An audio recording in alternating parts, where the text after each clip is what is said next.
Kinetic energy का जो formula होता है हाफ mv², या कहाँ से आया इसी को हम लोग जानने का प्रयास कर रहे हैं और इसको हम लोग निकालने का प्रयास कर रहे हैं। तो यहाँ पर देख रहा है कि यह m द्रव्यमान का कोई वस्तु है जिस पर कोई फोर्स F लगता है और यह अपना आरंभिक स्थिति यहाँ है, बाद में कहाँ जाता है, यहाँ आ जाता है। दोनों के बीच की जो दूरी है वो क्या है, s है। तो लिखेंगे माना कि m द्रव्यमान की एक वस्तु बिंदु A पर विरामावस्था में है। माना कि m द्रव्यमान की एक वस्तु बिंदु A पर विरामावस्था में है। लिखो,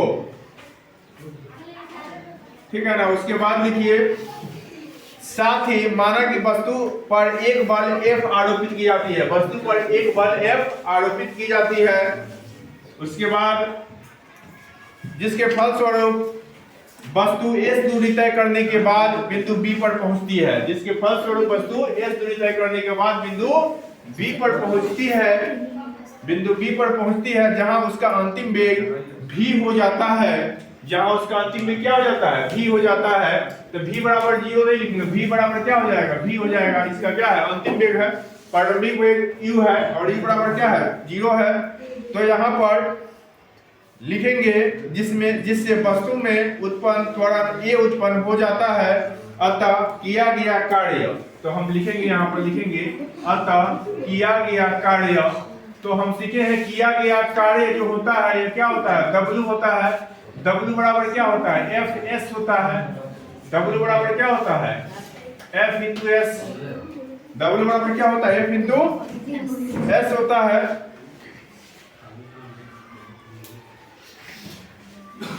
तो गति के समीकरण से हम यह जानते हैं, गति के समीकरण से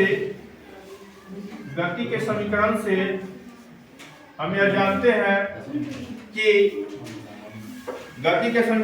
जानते हैं कि v² बराबर होता है u² प्लस 2as। v² बराबर होता है u² प्लस 2as, ठीक है ना। और v² का मान जो हम निकाल लेंगे यहाँ पर v² बराबर हो जाएगा, u क्या है, 0 है।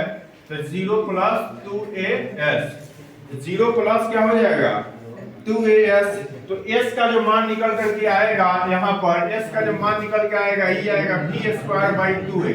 यह भी एक समीकरण हो गया, ये भी एक समीकरण हो गया। इसके बाद जो है न्यूटन के गति के द्वितीय नियम से, न्यूटन के गति के द्वितीय नियम से हम क्या जानते हैं, बताइए। गति के द्वितीय नियम से F बराबर क्या होता है, m में होता है। F बराबर क्या होता है, m में। न्यूटन की गति के द्वितीय नियम से होता है। अब समीकरण 2 में देखिए, यहाँ पर 2 में आया है s बराबर v² 2a आया है ना।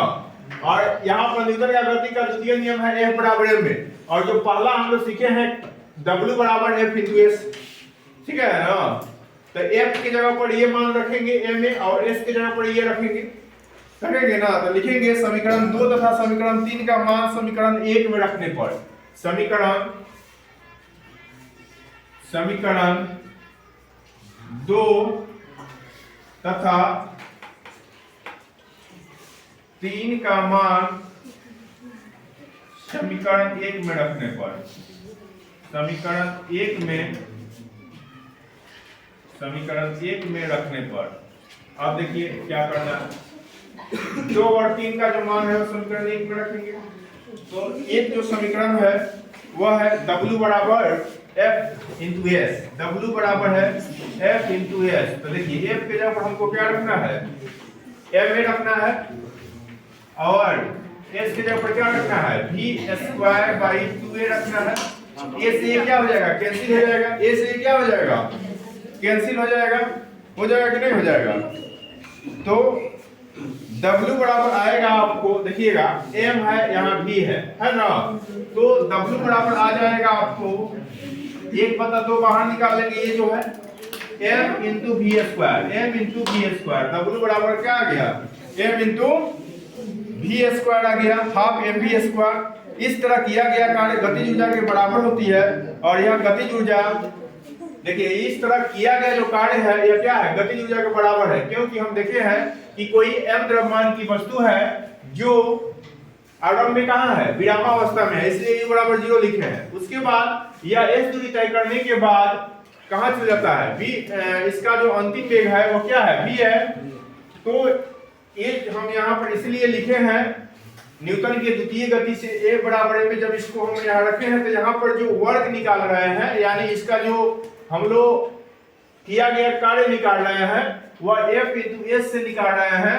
तो यह जो किया गया कार्य है वो क्या होगा, गतिज ऊर्जा के बराबर होगा, ठीक है ना। तो इसलिए हम लोग लिख सकते हैं कि किया गया जो कार्य है गतिज ऊर्जा के बराबर होता है, और यह गतिज ऊर्जा को हम लोग क्या करते हैं, Ke के रूप में लिखते हैं। Ke का मतलब क्या हुआ, काइनेटिक एनर्जी, या इसको Ek के रूप में ही लिखते हैं, Ek काइनेटिक एनर्जी, ये हो जाएगा half mv², half mv², kinetic energy बराबर हो गया हाफ mv²।